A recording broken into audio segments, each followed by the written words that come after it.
Hello നമസ്കാരം. നമ്മളിന്ന് തൃച്ചെന്തൂർക്കുള്ള യാത്രയിലാണിപ്പോൾ.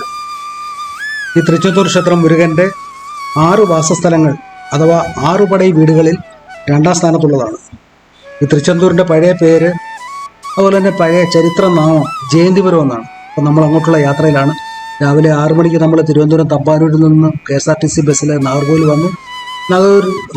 വന്ന് അവിടുന്ന് 8:45 നമുക്ക് തിരുച്ചെന്തൂരിനുള്ള ബസ് കിട്ടി. അങ്ങനെ ആ ബസ്സിൽ ഇങ്ങനെ നമ്മൾ നാഗർകോവിലിലെ കാഴ്ചകളെ കണ്ടുകൊണ്ടിരിക്കുകയാണ്.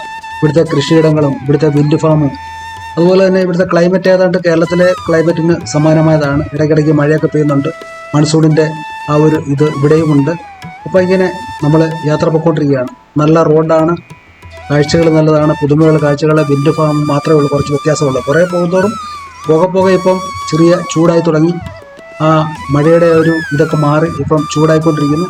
അപ്പോൾ അങ്ങനെ നമ്മൾ ഏതാണ്ട് 3 മണിക്കൂറോളം എടുക്കുമെന്നാണ് അറിയുന്നത് സമയം, നാഗർകോവിലിൽ നിന്ന് തിരുച്ചെന്തൂർ വരെ. അപ്പോൾ അവിടെ ചെന്ന് അവിടുത്തെ മുരുകനെയൊക്കെ കണ്ട് പ്രാർത്ഥിച്ച് നമുക്ക് തിരികെ വരാം. വൈകിട്ട് തന്നെ തിരിച്ചു വരണം എന്ന് വിചാരിക്കുന്നു. അങ്ങനെ നമ്മൾ ഇപ്പോഴെത്തിയിരിക്കുന്നത് തിരുച്ചെന്തൂർ ബസ് സ്റ്റാൻഡിലാണ്. നമ്മൾ ബസ് സ്റ്റാൻഡിൽ നിൽക്കുകയാണ്. അപ്പോൾ ഇവിടുന്ന് കന്യാകുമാരി, നാഗർകോവിൽ, അതുപോലെ ട്രിച്ചി, മധുരൈ, അതുപോലെ പ്രധാനപ്പെട്ട എല്ലാ സ്ഥലങ്ങളിലോട്ടും ഇവിടുന്ന് ബസ്സുണ്ട്. അവിടുന്ന് ഇങ്ങോട്ടും ബസ്സുണ്ട്. അപ്പോൾ ഈ തിരുച്ചെന്തൂരിൽ ട്രെയിൻ സർവീസ് വളരെ കുറവാണ്. ഡയറക്റ്റ് നമുക്ക് കേരളത്തിൽ നിന്ന് പോകാനായിട്ട് നമുക്ക് ഏറ്റവും സൗകര്യം ബസ്സിനോ അല്ലെങ്കിൽ സ്വന്തം വാഹനത്തിൽ കാറിലൊക്കെ പോകാൻ ഏറ്റവും നല്ലത്. അപ്പോൾ നമ്മൾ ഒറ്റയ്ക്കായതുകൊണ്ട് ഇപ്പോൾ ഞാൻ ബസ്സിൽ തന്നെ ഇവിടെ വന്നു. വൈകിട്ട് തിരിച്ചു പോകാമെന്ന് വിചാരിക്കും. അങ്ങനെ ഇപ്പം ക്ഷേത്രത്തിലോട്ട് പോകാൻ തുടങ്ങുകയാണ്. ഇവിടെ രാവിലെ 5 മണി തൊട്ട് വൈകിട്ട് 8:30 വരെ നട തുറന്നിരിക്കും.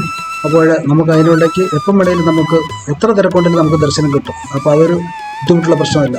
അതുപോലെ തന്നെ കേരളത്തിലെ ഒരു രീതിയിലുള്ള ക്ഷേത്ര ചടങ്ങുകളൊക്കെ നടക്കുന്ന ഒരു ക്ഷേത്രം കൂടിയാണ്. തൂത്തുക്കുടി ജില്ലയിലെ തിരുച്ചെന്തൂർ പട്ടണത്തിൻ്റെ കിഴക്കേ അറ്റത്തായിട്ടാണ് ഈ ക്ഷേത്രം സ്ഥിതി ചെയ്യുന്നത്.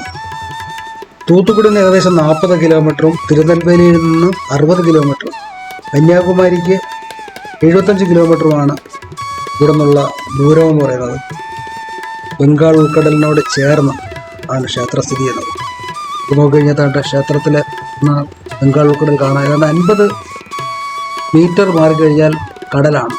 അപ്പോൾ നമുക്ക് അങ്ങോട്ട് പോയി അവിടുത്തെ കടലിലെ ദൃശ്യങ്ങളൊക്കെ കാണാം. ഒരുപാട് നിർമ്മാണ പ്രവർത്തനങ്ങൾ നടക്കുന്നുണ്ട്. പലയിടത്തും കവർ ചെയ്തൊക്കെ വെച്ചിരിക്കുകയാണ്. ചിലയിടത്തോട്ട് പ്രവേശനമില്ല. ഇപ്പോഴും നമുക്ക് എല്ലായിടമൊന്നും പോയി കാണാൻ സാധിക്കില്ല. കണ്ട് ആകാശത്ത് കണ്ട് ഒരു ശകലം പോലും മഴക്കാറൊന്നുമില്ല. നല്ല തെളിഞ്ഞ അന്തരീക്ഷമാണ്. തിരുച്ചെന്തൂർ എന്നാൽ തമിഴിൽ പവിത്രവും മനോഹരവുമായ പട്ടണം എന്നാണ് അർത്ഥം വരുന്നത്.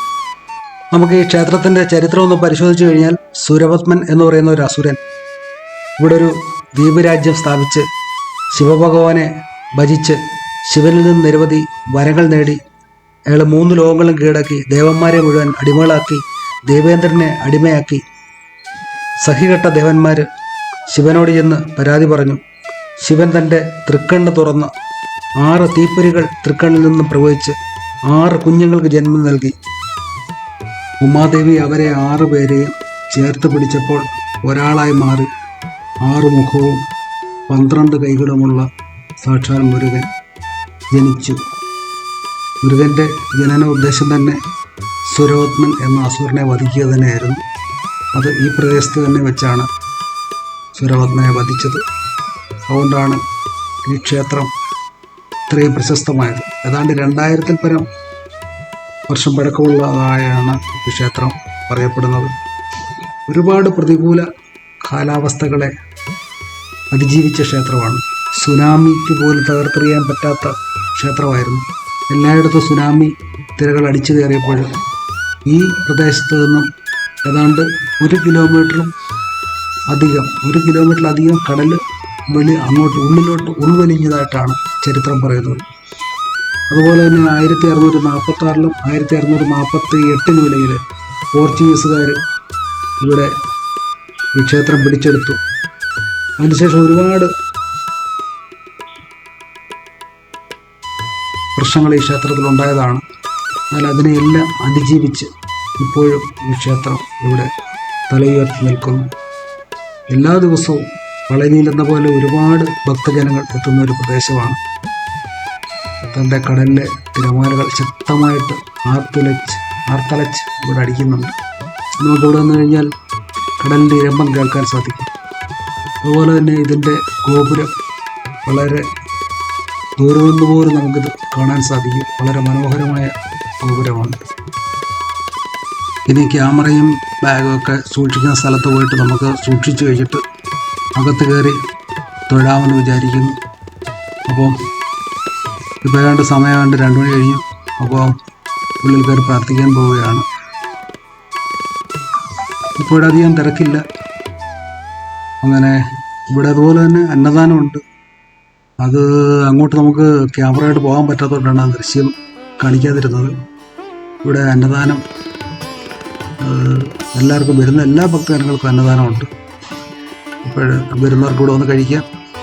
അപ്പോൾ എന്തായാലും നമ്മൾ ഉള്ളിലോട്ട് ഇപ്പോൾ പോവുകയാണ്.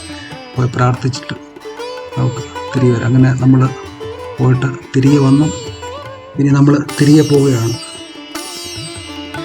അപ്പോൾ നമ്മൾ രാവിലെ തിരുവനന്തപുരത്തു നിന്ന് പുറപ്പെട്ട് 76 രൂപ നാഗർകോവിൽ വരെ, നാഗർകോവിലിൽ നിന്ന് തിരുച്ചെന്തൂർ വരെ 85 രൂപ. അപ്പോൾ തിരിച്ചും അതേ റേറ്റ് തന്നെ. ഇതിൽ ഉച്ചഭക്ഷണം 130 രൂപയ്ക്ക് വെജിറ്റേറിയൻ ഫുഡ്. നമുക്ക് ഉള്ളിൽ പോയിട്ട് അവിടുത്തെ അന്നദാനത്തിന് വളരെ വലിയ ക്യൂ ആയിരുന്നുകൊണ്ട് അതിന് പോയില്ല. അപ്പോൾ അങ്ങനെ അതും കഴിച്ചു, ഫുഡ് കഴിച്ചു. അങ്ങനെ അത് കഴിഞ്ഞിട്ടാണ് നമ്മൾ മറ്റ് ക്ഷേത്രത്തിനുള്ളിൽ കയറിയത്. എല്ലാം കണ്ടു, തൊഴുതു. കുറേയേറെ നിർമ്മാണ പ്രവർത്തനങ്ങളൊക്കെ നടക്കുന്നുണ്ട്. ഏതാണ്ട് 6 മാസത്തോളം കഴിഞ്ഞാൽ ഇവിടെ വന്നു കഴിഞ്ഞാൽ എല്ലാ സ്ഥലവും നമുക്ക് നന്നായിട്ട് കാണാൻ സാധിക്കും. ഇപ്പോൾ ചിലതെല്ലാം കവർ ചെയ്ത് വെച്ചിരിക്കുക. അതുപോലെ കടൽ ഭിത്തിയൊക്കെ നിർമ്മിച്ചുകൊണ്ടിരിക്കുന്നേ ഉള്ളൂ. അങ്ങോട്ട് കടലിൻ്റെ സൈഡിലോട്ട് നമുക്ക് പോകാൻ പറ്റില്ല. അപ്പോൾ അങ്ങനെ ഒരുപാട് കാര്യങ്ങളുണ്ട്. അപ്പം വീണ്ടും എന്തായാലും ഇവിടെ വരണം, തിരിച്ചു വരണം എന്ന് തന്നെ വിചാരിക്കുന്നു.